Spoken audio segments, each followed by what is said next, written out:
Start with the first topic, that is emergence of sociology. Okay, can we start? Yes, sir. Yes, sir. Any doubts?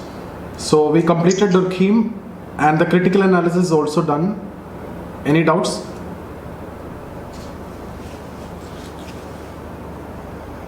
Are we okay? Yes, sir. I would have. Hello? Yes. Hello. Yeah, tell me, Junaid. Good evening, sir. Tell me, Junaid. Yes, sir. Sir, I want to know that when religion is working as an integrating role society, and worshipping is a positive aspect. So why sacrificing and fasting is a negative aspect? Because they are also part of practice, religious practice. Fasting and sacrificing is also part of religious practices. Why they are considered as negative?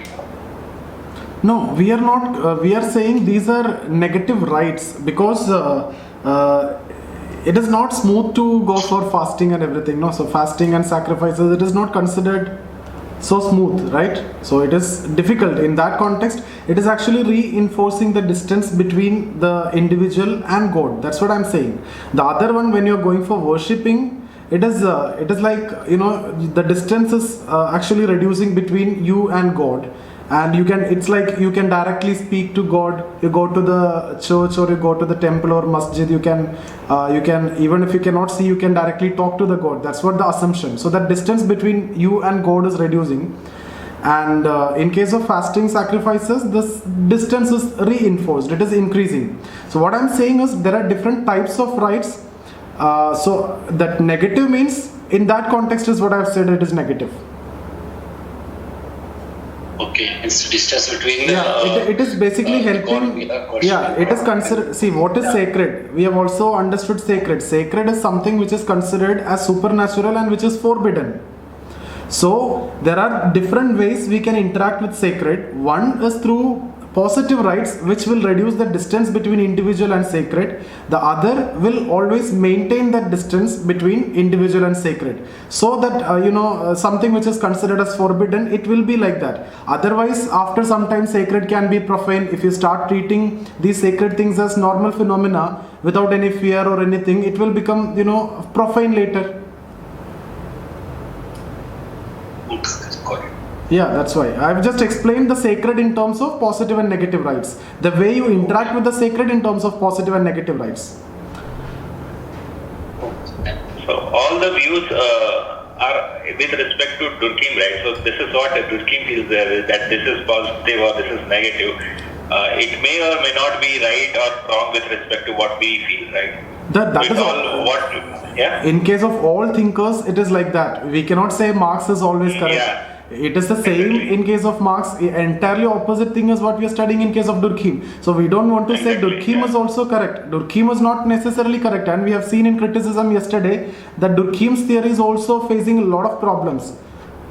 And how can we say religion is integrating? Actually, religion creating conflict. Now multiplicity of religion creating conflict. That's what Merton says. So I've given you that in criticism. So the role of integration of religion is questioned. Only if there is one religion, then there may be integration. And that integration will be there in society even if there is no religion. Yeah. And then the concept of division of labor also, whatever Durkheim saying and whatever Marx saying is entirely different. Durkheim saying it is giving autonomy. It's all about their perspective, and he wanted to give a distinct sociological explanation. So that is a key word. Everywhere he's stressing on sociological explanation. So for suicide also he's trying to find a social cause.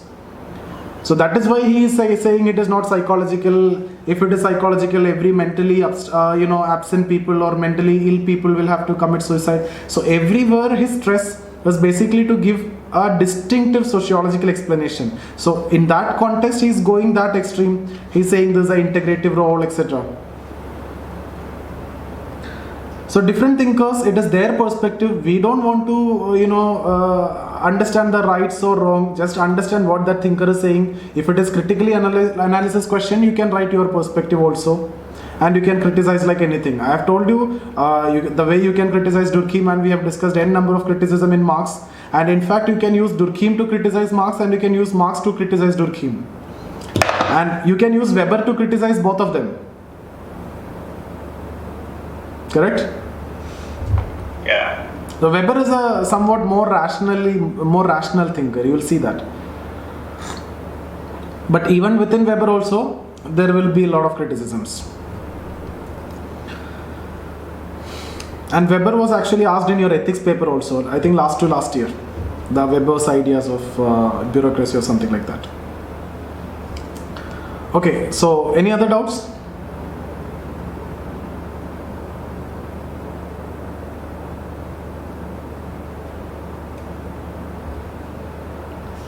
Can we start with Weber? Yes, sir. So, can you tell me what all things you already know about Weber? We will start with that. What you already know about Weber? We have discussed about. He's a positivist. He is a positivist. He's a positivist and micro-sociologist. Ganga, he is a positivist. He's a non-positivist. Non-positivist, yeah. So he is not purely positivist or non-positivist. He is not a pure positivist, neither a pure non-positivist also. I've told you he is considered to have bridged the gap between two. So he is actually between positivist and non-positivist. Objective study of subject. Somebody's mic is on.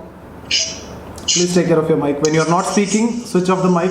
When you're speaking, switch on the mic and talk, okay? So he is actually considered to have between positivist and non-positivist. So he is standing in between. What is the element of positivism in Weber's understanding? What is the element of positivism? So subjective study So of he tried to make Subjective study. Study of subjective reality. Objective study. That is what positivism, right? So Weber talking about objective study. So that is the element of positivism. And he is also talking about establishing cause and effect relationship. So this is also related to positivism. And he is also favoring theories. That is also related to positivism. What is the element of non-positivism in Weber's understanding? Subjective study. definition actions. The scope is confined to subjective reality. Subjective reality. So objectively you study by using different scientific methods, etc. But you are studying a subjective reality. So the reality that you are studying is subjective. That means in terms of meanings, motives, etc. Right? Meanings, motives, emotions, etc. So when we discussed about Durkheim, I have told you social fact is the scope of sociology. What is the scope of sociology for Durkheim? Studying social fact. What is the scope of sociology for Weber? Studying social action. Studying social action means the meanings attached by the actor to any action. So you study social action and the meanings attached by the actor. So for example, I am teaching here. So what is the meaning attached by me for doing this action? That is what a sociologist should study, but not at the individual level, at the collective level, obviously. And you need to establish the cause and effect relationship. What is the cause and what is the effect? So whether you crack the exam, etc. So you can actually establish the cause and effect relation if you can understand the meaning attached by the actor to this action. Okay, so that's what Weber says. So he is giving importance to social action or meanings, motives, emotions, the internal aspects or the micro reality. So micro sociologist, and he is actually an interactionist who's standing in between. So there is an element of positivism, there is an element of non-positivism. So he is considered to have bridged the gap between the two. He is considered to have resolved the controversy between positivist and non-positivist. So his approach is basically to study objectively a subjective reality. Objectively means establish the cause and effect, make the theories. Subjectively means you are studying the subjective reality. So this is what we have discussed, and we have discussed many other things also, like he is a micro-sociologist. Okay. And you won't find in Weber's understanding any solution to any problem. He will only try to explain the situations. For example, when we talk about Marx, you will see Marx is talking about solution to the problems also. When we discussed about Durkheim also talking about some solutions in context, like when we discussed about pathological forms, he's talking about solutions. He's saying that these are normal situations, but if it goes beyond the limit, it is abnormal, but that will be temporary and you can solve it with some solution we have discussed. But here Weber won't give any such solutions. That is criticism. We will come to that. Now apart from this, what else you know about Weber? Anything else that we have discussed already?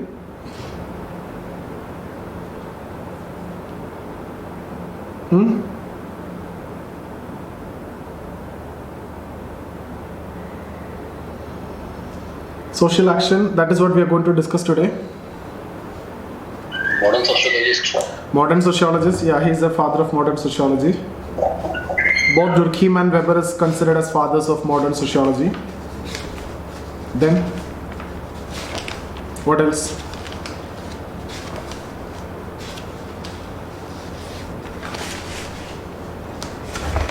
We have discussed various methods. Symbolic interactionism, Kanish, symbolic interactionism is related to Mead, not here.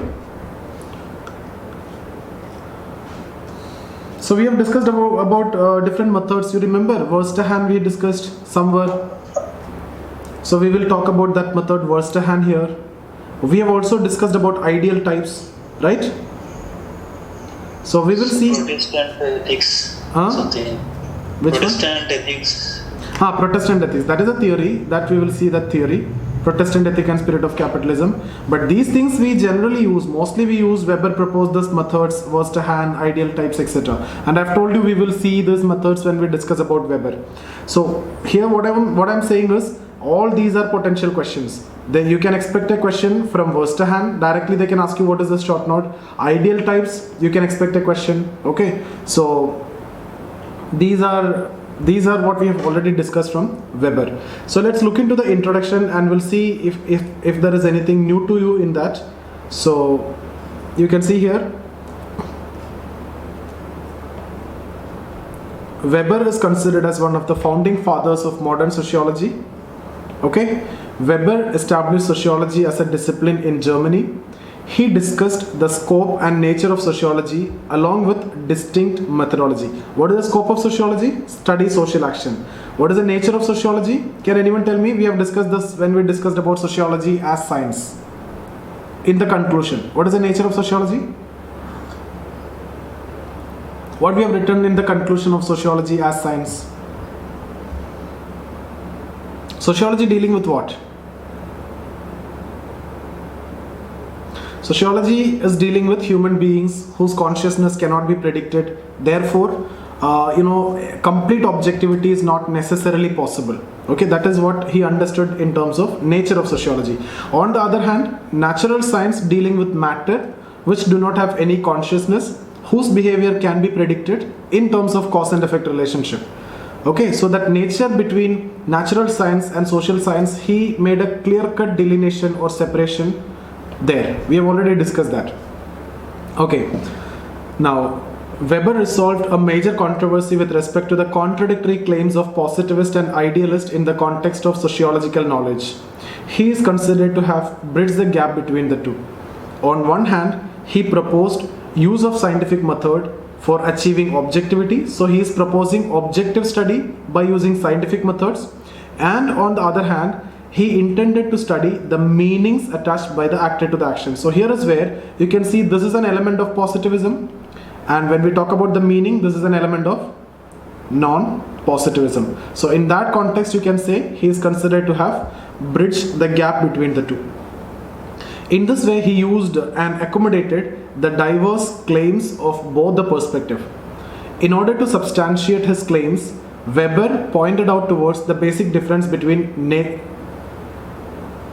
nature of natural science and social science. That's what I've told you already. In natural science, the basic unit is matter, which is not having any consciousness and whose behavior can be predicted. So you can write there, behavior can be predicted in terms of cause and effect relationship. So you can establish cause and effect relationship and you can do it objectively. So you can ensure objectivity. Since we have already written, I have not completed here in this paragraph. Whereas in social sciences, the basic unit is human being who's having his own consciousness. Therefore, his behavior cannot be predicted in terms of cause and effect. It is very difficult. Okay, and objectively. So that's how he delineated the subject matter. Due to this difference, there is a limitation in development of generalization in sociology. And see, there is a limitation in generalization. That's why he is confining to what? Micro approach. You cannot generalize, you cannot talk any phenomena at the level of whole society. Okay, so different individuals will behave differently.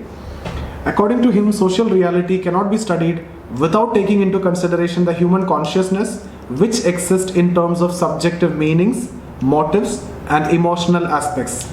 Emotional aspects completed. Okay, so here emotional aspect. Okay, thus the subject matter of sociology is to study these subjective meanings but by using scientific method. So what is the subject matter? Study the meanings, so by using scientific methods, that means objectively. Repeating, these claims of Weber are found in his book Methodology of Social Sciences, written in last decade of 19th century. Okay, 19th century. In his book, now full stop here. In his book, Weber defined sociology as, so we'll go for the definition. Sociology is a science which attempts at interpretive understanding of social action in order thereby to arrive at an explanation of cause and effect. So understand the nature of sociology from here. So what Weber is saying, sociology is a science and it looks for interpretive understanding. So it's all about interpretation and of what? Social action. Social action means it's all about meanings. And then what you need to do? Arrive at an explanation of cause and effect. So these are the keywords which I have marked. So tell me, out of these 4 keywords, which belongs to positivism, which belongs to non-positivism? Make it fast. Social action, non-positivism. Social action, non-positivism. Cause and effect, positivism. Cause and effect, positivism. This is science directly positivism. Interpretation is a kind of non-positivism. Non-positivism. Right? Okay. So there itself, from the definition itself, we can understand Weber's approach towards sociology. He is understanding sociology, study objectively but subjective reality. Science, it is a science, but it is looking for interpretive understanding of social action. Okay, and you need to establish cause and effect. So how can you establish cause and effect of social action? For that, what he said is, you try to study the meanings attached by the actor to his action. Then you can establish the cause and effect. So I am doing some action. So if you know the meaning that is there in my mind, then you can easily establish the cause and effect of my action. Right? If I want you to pass the exam and I am teaching because of that, the cause and effect relation should be some of you will pass the exam. Like that. So further he defines social action. Now he is defining what is social action. This is very important. Now we are moving to this theory of, so introduction part is done. Now we are actually moving towards this theory of social action. Okay. So in introductory part, these things you need to write around 40 words. What all things that we have discussed, you need to pick the best 40 words, whatever you feel like. And then you talk about sociology, this part, and then you define what is social action. Any action is social by virtue of the meaning attached to it by the actor. So any action is social. It takes into account the behavior of others and is thereby oriented in its course. So if any action to become social, there are 2 conditions. Okay, so understand the definition. Any action is social by virtue of the meaning attached by the actor to it. So what is more important? Meaning should be there. Any action to be social, there should be meaning. That is the first condition. Okay, so for any action, there should be meaning. So when I am taking this class, can I say it is a social action? Yes, sir. It is a social action because there is a meaning. Second condition, one more condition is there. It takes into account the behavior of others and is thereby oriented in its course. That means it should be oriented towards some other person. It should be oriented towards others. So I am taking this class. Is it having some purpose? Yes. Is it oriented towards others? Yes. So can I say this is a social action? Yes. Okay. Now I am drinking this tea. Okay. Is it a social action? No, sir. No. There may be meaning, but it is not oriented towards any other person. I may be thirsty. I am drinking that.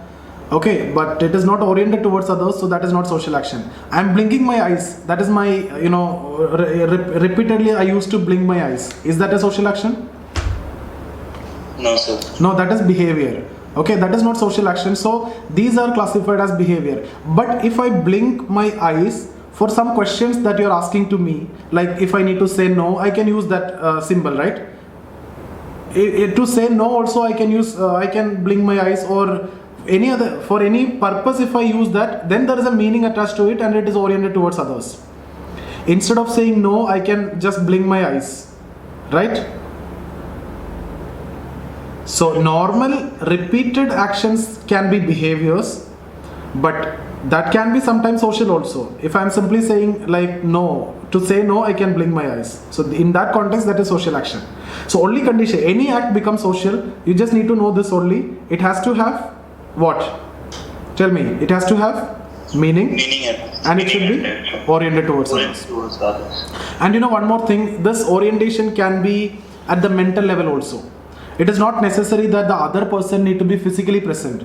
So you people are not physically present in front of me, right? This is at the mental level, or at this stage we can say it is almost similar to physical presence. But you see, mentally, at the mental level you talk to some people, that is also considered as some social action. You understood? You talk to some people at the mental level, even without seeing, even without having any other direct contact, but still you talk, you cry, you express some emotions. All these are considered as social action. So it is not necessary that this orientation should happen physically, but meaning should be there, and this orientation can occur at the mental level also. Okay, so for example, when I am talking here, I'm not able to see any one of you. This is actually happening at the mental level only. I am expecting that you are attending the class. Most of you, some of you might not be attending the class. Okay, so that is all this is a social action. Definitely it is a social action because it is oriented towards other person. That orientation can be at the mental level also. I'm saying it is not necessary that this need to be direct. Got it? Hello. Tell me. Sir, suppose a bureaucrat or a minister, if they will think about the welfare, like they will plan for some schemes which will help the citizens, in various aspects. So after that, after certain planning, they will come up with the schemes and all. So till that time, they are thinking about that particular scheme in their mind. So can it be considered as the social action? No, because he is not doing any action. It is a scheme. So how can it be a social action? There should be an action. No, there should be an action, and there should be a meaning for the action, and that should be oriented towards others. If he is doing some action, then it is okay. He is not doing any action. He is just making a plan. Okay, so planning can't be considered as action. How can if I decide to teach, but nobody is there, I am not teaching. So how can it be a social action? Okay. So that should be implemented, and there should be an action. There should be action. First of all, there should be action. Any action can be social. First of all, there should be action, and it should be having meaning, and it should be oriented towards others. Yeah, that is what written here. You can see. For any action to become social, two conditions must be satisfied. Actor should attach some meaning to the action. This is more important. That is, the act must be consciously performed. In contrast to this, an actor takes action which is biologically conditioned. These are those repetitive acts which are performed by an actor mechanically. Weber terms such acts as behaviors. For example, blinking of eyes. I have given you the same example. Second, the action must be performed in orientation towards some other person. It means that the action of an individual is performed consciously by taking into consideration some other person. Then the action is social. The other person may or may not be physically present in the situation. That is, the orientation towards others can also exist at the mental level also. Okay? Any doubts in this two condition and this definition? It has to be written exactly in the same form, in the inverted comma, okay, centralized format. That's why I'm writing like this, to make you clear this is the format in which you need to write. Okay, and then you need to explain these two conditions also. So any doubts so far? Sir, crying in front of a dead body, can you say that as social action? Which one? Crying in front of a dead body. I didn't get you. crying in front of a dead body. We cannot say that as a social action because it is not oriented towards any others. No, that person Could be alive. Yeah. Okay. Okay, sir. Okay, then one more thing is there. Some people say, as what you said, some people will consider it a social action, some Weberians, but later I will just discuss it here, but that is not actually the context of discussion. I have to discuss this when I discuss about Parson. Parson also talking about, social action. And, you will get question in exam, not exactly from Weber. They will ask you question, what is social action and how Parson modified over Weber. So when we talk about social action of Parson, he is also adding two more conditions to it. In that, one condition is there should be a mutual reciprocity.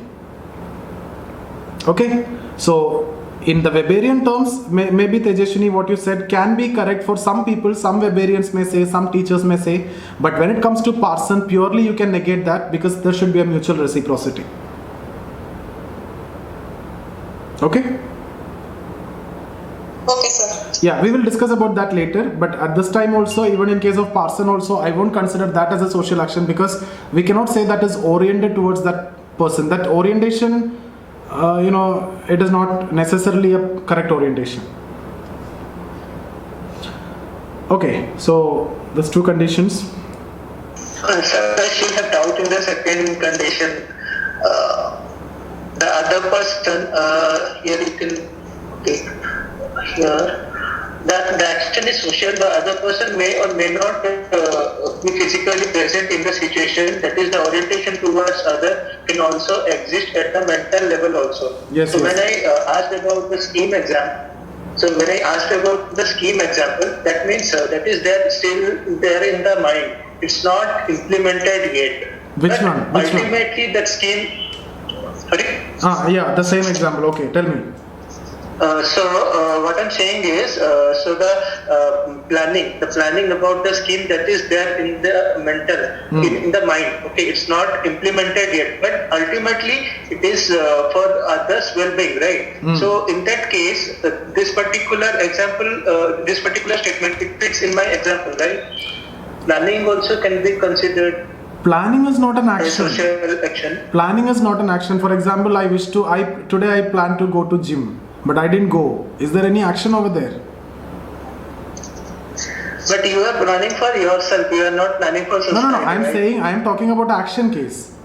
Even in the minister's case also, there is no, action which has happened. Planning is not action. Okay, I'm thinking of taking class for you, but I didn't turn out.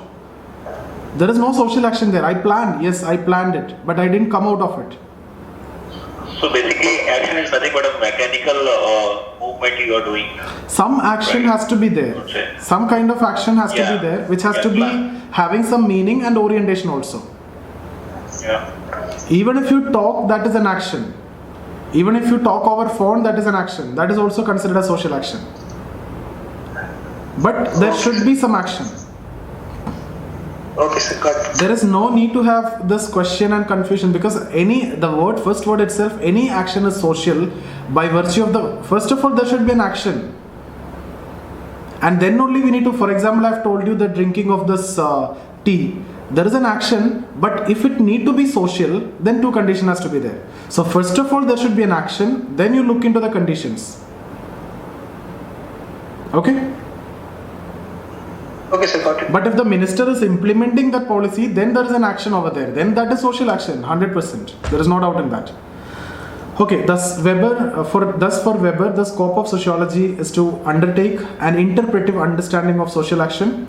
At the same time, Weber disqualify number of acts like imitation, mass conditioned action to be social. Okay, so imitation means like imitations. That is not considered a social action. If somebody is imitating me or somebody is imitating some other people, that is not considered a social action. Okay, the mass conditioned action, that means the actions that you are doing, in a crowd, that is not also considered a social action by Weber. Okay, but Durkheim consider that as a social action. That is different context.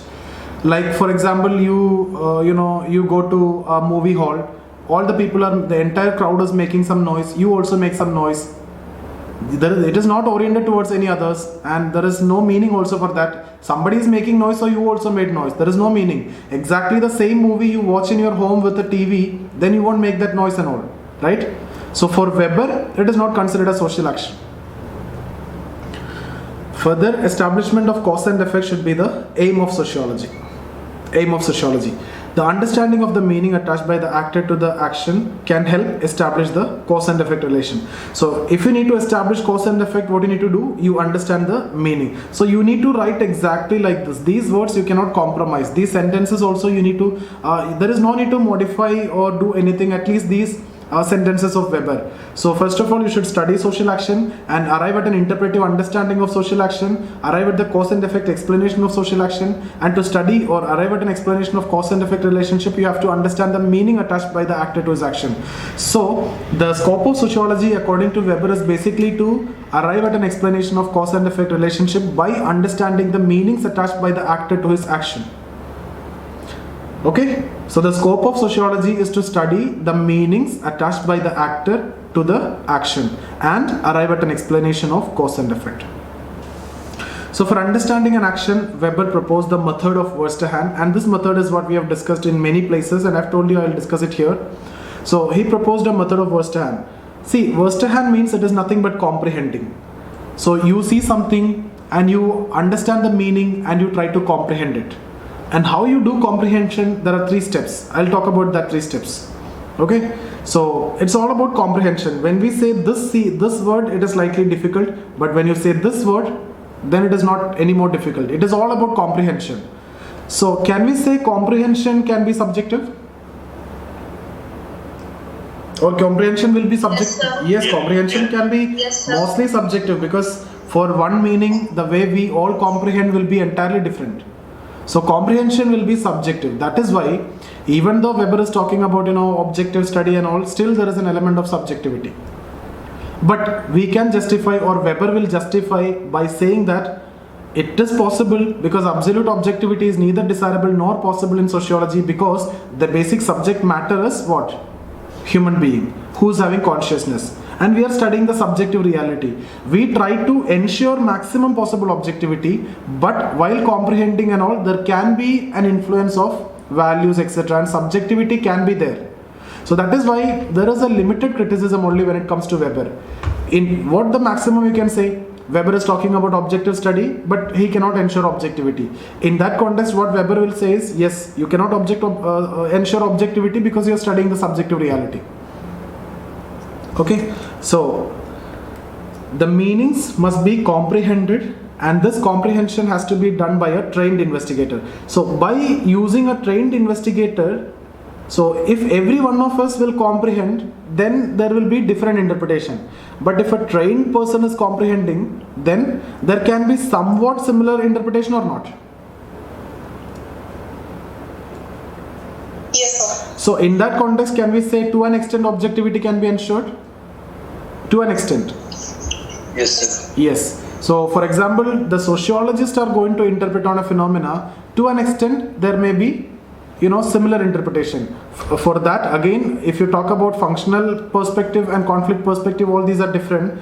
Sociologists belong to the same category. They will interpret almost in the same way. So a trained investigator can solve the problem according to Weber. So the task of comprehension is basically to establish what? The meanings. Okay, meaning attached by the actor to his action. Why you need to study meaning? What is the purpose? To establish cause and effect relation. Okay, the method used by Weber has been largely borrowed from Karl Jasper's method of comprehension, but Weber, only 1B, Weber used it as a scientific method in sociology for the first time. Comprehension or understanding takes place at 2 levels. So first of all, you directly observe, that is direct observational understanding, which involves directly establishing the subjective meanings of the actor. Okay, so these are the steps that you can forward or go with that.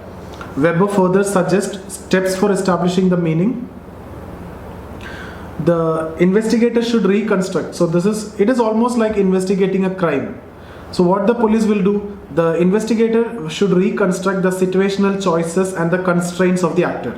So what was the situational choice? Suppose a murder happened.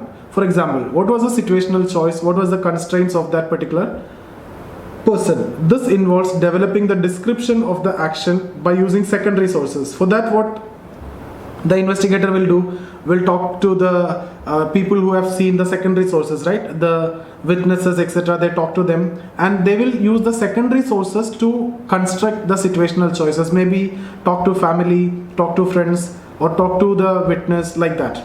So that is the first step. So you should reconstruct the situational choices of the actor.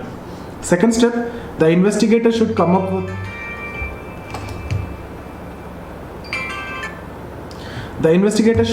the same wavelength of the actor. This involves developing appropriate communication ability, which helps the investigator to effectively interact with the actor. So medium of communication is important. For example, if a person from North India, and if you don't know about South Indian language, you have to talk in Hindi, right? That is what I mean to say here. Then third one, the investigator while interacting with the actor should not have any sympathy with the actor or his situation. So that means what? No sympathy means there should not be any value judgment. That, yes, there should not be any value judgment, or there should not be any problem of subjectivity. So why this step is there? It is basically to ensure objectivity. There should not be any sympathy. He should remain indifferent and should be interested only in establishing the meaning. This further help in ensuring objectivity of the investigator. Finally, the investigator can enter into conversation with the actor and use primary sources for establishing the meaning. Okay, so that means directly, like you can use the primary sources for establishing the meaning. Thus, a combination of direct and explanatory understanding can help the investigator to establish the meanings attached by the actor to his action. Is that clear? So two steps that we were talking about, only one I have discussed here. Direct observational, that is first step. Second step, I will, okay, you need to note down here. Second one, explanatory understanding.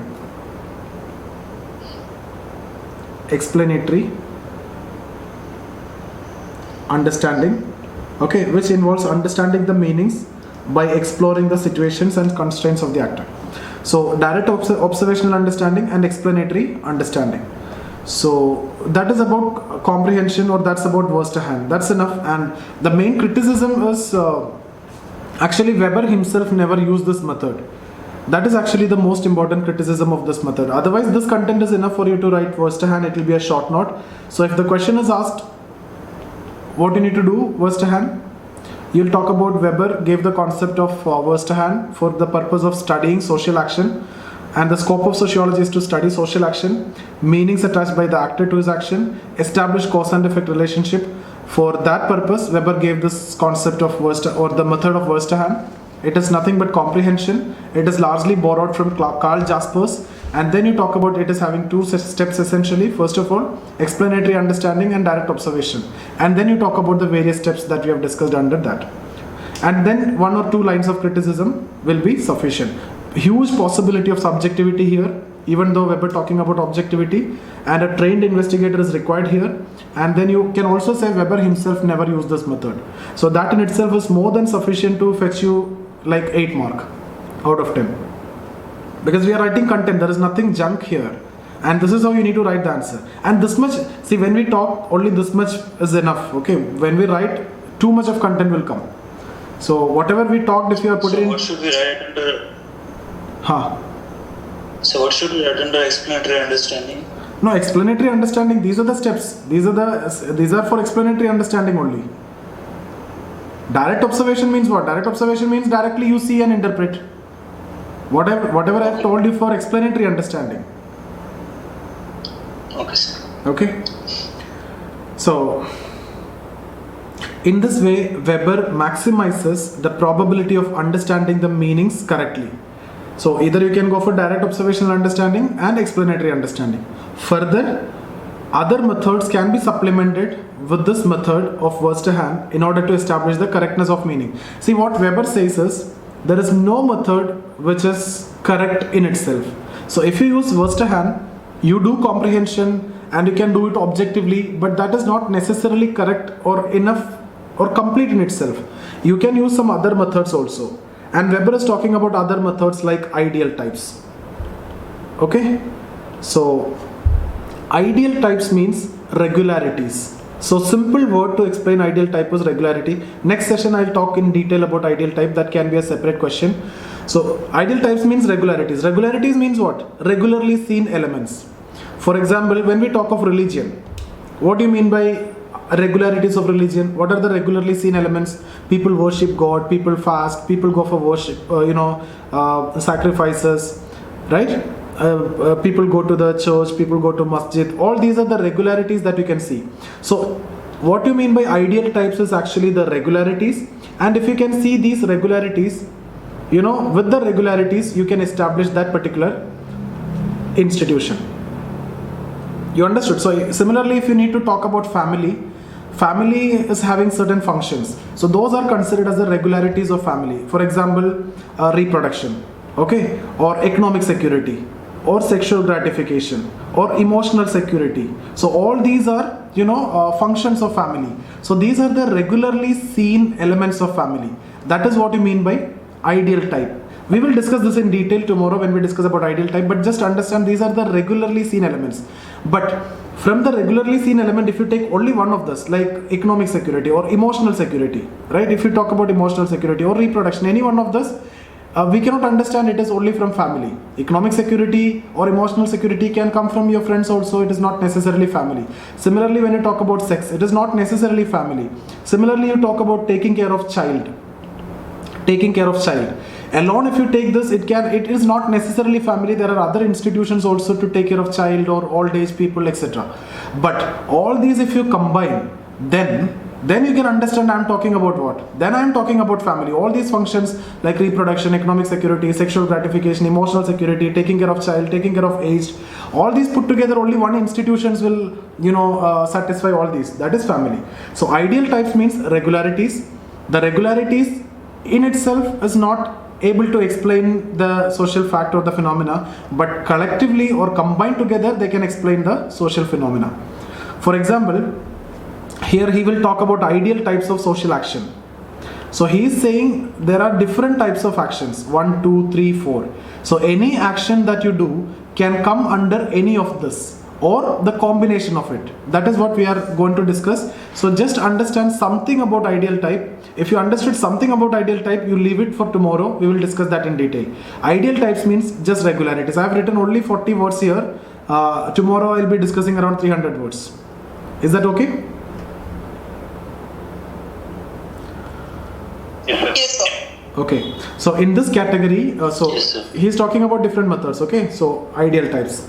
In this category, the first is method of ideal type. This in itself is actually a question. This method involves identification of regularities in terms of the abstractions of social actions. Weber identified commonly understood meanings in the form of regularities. So what do you mean by ideal types? Ideal types means regularity. What do you mean by regularity? Commonly seen or commonly understood meanings. Okay? These meanings may or may not exist in reality in its pure form, but actual action can be studied by comparing it with the regularities. You can study the actual action by comparing it with regularities, these regularities. Weber identified 4 types of actions. So these are the 4 types of action. 1, this traditional action, then affective action, word rational action, then Zweck rational action. These are the 4 actions. What Weber says is these 4 actions are the regularities. That means regularly seen actions. That means common actions. And any action you take, you can compare or it can fit into any of these 4 or the combination of these 4. That's it. Okay. Now when we discuss about Parson, I will tell you Parson modified over Weber. Already I have given you the clue. And Parson talk about 3 actions, and any action you take that will fit into the 3 actions. Parson also talk about ideal types. So you got some idea about ideal type. It is nothing but the regularly seen actions or regularly seen elements. So these are 4 regularly seen elements. Let's proceed further. Traditional action means it is an action which is generated by drawing meaning from some beliefs or tradition. So you do certain action which is coming out of some tradition. It's like touching the feet of elders, respecting the teachers, respecting the elders. All these are, you just do that accidentally, or you just do that just like that. And there is no consciousness. It has been taught from our childhood to do this action. It is coming out of some belief or tradition. So the level of consciousness is very minimum. Here the consciousness is very minimum, right? So you just do it mechanically. When the teacher comes to the class, you automatically stand up. So that is traditional action. Touching the feet of elders. You see an elder person, especially in North India, this is done, right? So affective social action. In this type, the action is performed in response to certain emotions. So you do certain action out of emotion, like a child is making some mistake or not eating, so mother slapping a child. It is coming out of emotion, right? So it can be fear, love, hatred. There is a lot of spontaneity in these actions and the level of consciousness of the actor. So compared to traditional action, the consciousness is slightly high. Third one, worked rational action. See, whenever you see rational means what? There are two components involved when we talk about rational. That is means and ends. We will discuss this more in ethics later after your prelims. So means and ends are considered. Means the route in which you can achieve the end, the goal. Okay. So word rational means it is related to means and ends. You can see rational. Now you can see here value. So this is related to value. So it is an action which is taken logically by considering means and end for the fulfillment of a moral value. So you're doing something for the society. You know the consequences, you know the ends, you know the outcome, you know the means also. So the same example that we have discussed in case of altruistic suicide, captain dying with sinking ship, soldiers dying in battlefield, all these are value rational action. You're doing it. So the means is what? You need to fight. Okay, you know the end, what is going to happen. And you're doing it for moral values or society. So that is value rational action. So here what is more important? Value of the society is more important. The death is for the society. Zweck rational action means it is also rational. Rational means means and ends. But here what is important? Your goal is important. What you are studying for what? It is not to gain knowledge, it is basically to crack this exam. Maybe for knowledge also, that is not important. This is ultimately, if you see most of the people, that is a problem with not the problem, that is actual setup of education now. Reading, studying is for that particular end. So it is an action which is taken logically by considering means and end in order to achieve a goal. So in word rational action or the value rational action, what is more important? Value. Here what is important? Goal. But both are, what is common in both? Rational. That means means and ends. You know what is a means, which class to attend, which materials to follow. You know what is the end. You will crack this exam. So the goals and means both are logically established. So what Weber says is, any action you take, So what Weber says is, any action you take, it will be any of this or the combination of any of this. Actual action may be compared with these ideal types to identify more meanings attached by the actor to the action. Okay, thus Weber believes in plurality of causes. That's what I've told you. Some action can be out of tradition, and it can be out of love, it can be out of emotions also, it can be out of goal also, it can be out of value also. So that can be combination. So not necessarily one reason for one social action. So there can be different meanings attached. So you need to understand the different meanings. That means there can be plurality of causes for the action. So causal pluralism is one of the most important pillars of Weber's methodology. So for example, you are studying an action. Weber says what? There are multiplicity of causes. So for example, if you are saying something X is the reason for this action, somebody can say Y also. So Weber is accepting this, and that's the reason why you can never criticize Weber. You got it? It is very difficult to criticize Weber because of this paragraph. You understand this paragraph, and it is very important. Wherever you want to justify Weber, you can simply say, yes, Weber accepting plurality of causes, that may also be possible. You got the point? Yes, sir. So Weber believes in plurality of causes, and causal pluralism is one of the strong or most important pillars of Weber's methodology. This method of Weber has been also been referred as causal probabilism, different probabilities. Thus, Weber acknowledged the existence of regularities also, that means realities, the society also, but for him, these regularities exist in the minds of the individual. The expression of these regularities are visible in terms of action, which are based on individual's interpretation of his action. So this is contrary to Durkheim. What Durkheim says is you are taking an action because of the pressure of society. But what Weber says is all these things are at the level of, inside the individual, and the action that he is taken is his own interpretation of the social fact. So the social fact is, existing, that is there, he is accepting that, but it is in the mind of the individual, and individual take the decision based on his own interpretation. So you want to become an IAS officer, it is not because of family or any others forcing, it is because of your own interpretation of that you are working for it. But what Durkheim will say is you are doing this because of the pressure from family or religion or society, etc. So that is why Weber is considered somewhat more rational. Okay, so the external realities do influence human social action, but not directly. Yes, your family will affect you, your religion may affect you, your society, your friend group and everything, the social media and everything will affect or influence you, but ultimately who is superior? It is your own decision, and it is your own meanings, and it is your own views are important.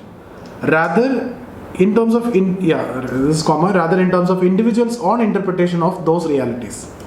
Okay, so Weber's understanding of individual is highly influenced by Kantian philosophy of voluntary will of an individual. You don't want to worry about this. You have to study in ethics Immanuel Kant and what is the philosophy of you have to study moral thinkers over there also, the philosophers, etc.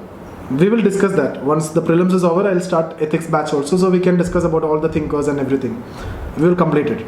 So Weber's approach of social action can be summarized as, okay, now can you summarize this? Voluntarist approach. Why voluntarist approach? Who is superior for him, individual or society? Individual. So can we say it is a voluntarist approach? Yes. So individual is working out of his own will, voluntary will. Interpretive sociology, right? It's all about interpretation. We have discussed in the definition itself. Sociology is a science which aims at interpretive understanding of social action. Simple. Use of scientific methods. Yes, we talked about Verstehen, ideal types, causal pluralism, etc. Right? You can put a comma here. Verstehen, ideal types, causal pluralism. Then macro realities can be understood by using micro realities on the basis of possibility of regularities, right?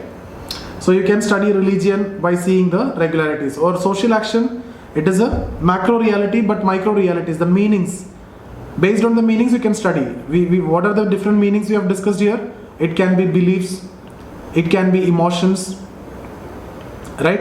It can be value, it can be goal. So all these are micro aspects, and based on this you have discussed what? Different types of social action. So social action is a macro reality, and you can study by using micro aspects. So that's about Weber. Any doubts? Not about Weber completely, that's about social action. So what I'm saying is social action, any act is social by virtue of the meaning attached by the actor. One more condition is there should be an orientation towards others. So meaning should be there, orientation should be there. Then 4 types of action: traditional action, which is drawing out of some meanings or drawing out of some beliefs. Okay, traditional beliefs, etc. Then affective action, coming out of emotion. Word rational action, because of value. End rational action, or the Zweck rational action, because of goal. So you can say, if you put it in terms of consciousness, you can say there is nothing, or it is very least when it comes to don't want to write 0. You can put some, you may start from here. It is very less when it comes to traditional. It will be slightly more in affective. It is somewhat more in value rational, and the maximum in Zweck rational. Right? So this is how that consciousness will go. Tell me, any doubts?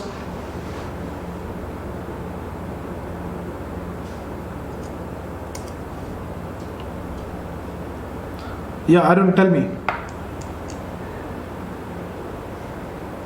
You want to ask something, Arun? Sir, causal pluralism, if I didn't understand, sir. Could you explain it one more time? Causal pluralism means what we said here is actually,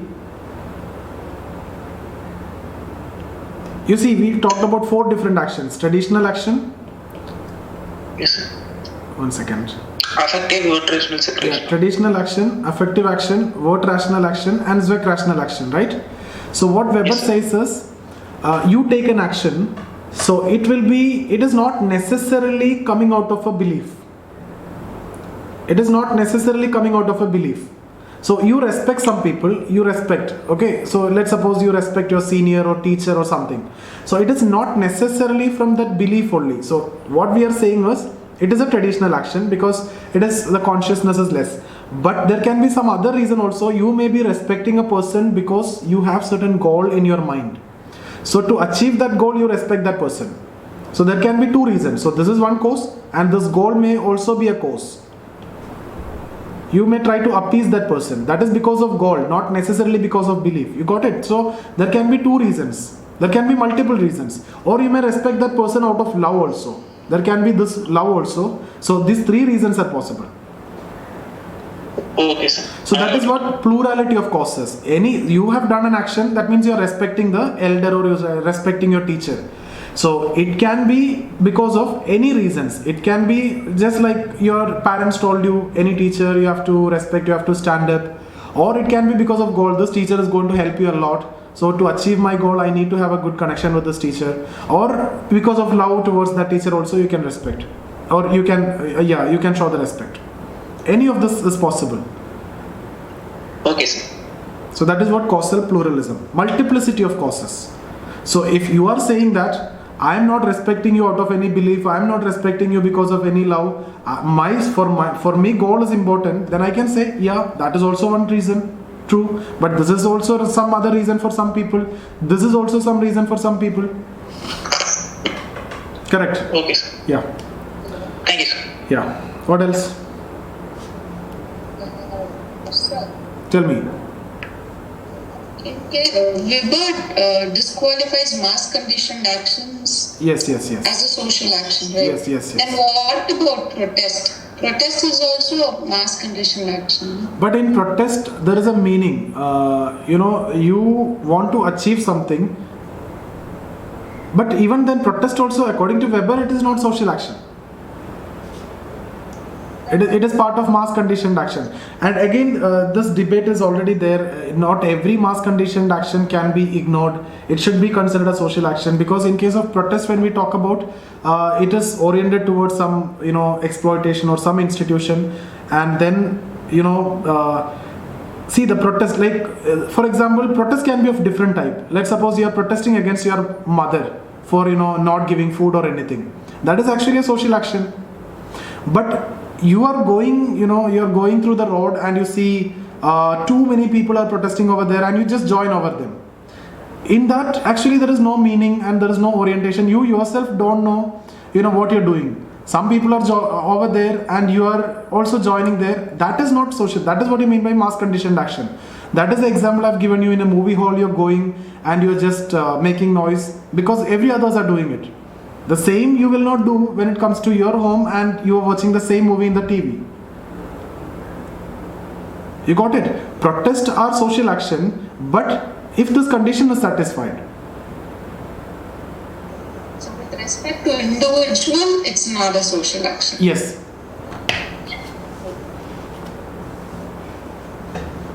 And for a sociologist also, it is not considered a social action.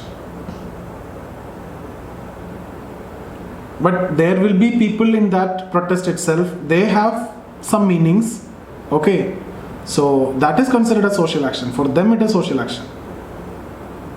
But it actually satisfies the 2 criteria given by him. It has only thing that you need to look for is whether it satisfies the condition or not. And you don't want to worry about all these things. Every social action confusions will be cleared when it comes to Parson. And we will be writing more about Parson only. So Parson talk about a lot of things related to social action. There has to be mutual reciprocity. It has to be oriented towards others, and it should be in a state of mutual reciprocity. Then social interaction takes place, and this social interaction should happen at the place where some norms and values is there. There should be a boundary, there should be goal. So many more conditions are going to come.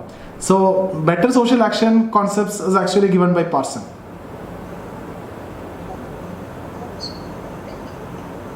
Okay. And we don't want to, go for each and every action and understanding whether it is social or not according to Weber, because this concept anyway is going to be modified. Secondly, no question will be asked like that. You just need to explain the theory, you just need to critically analyze. That should be your criteria. That should be your focus.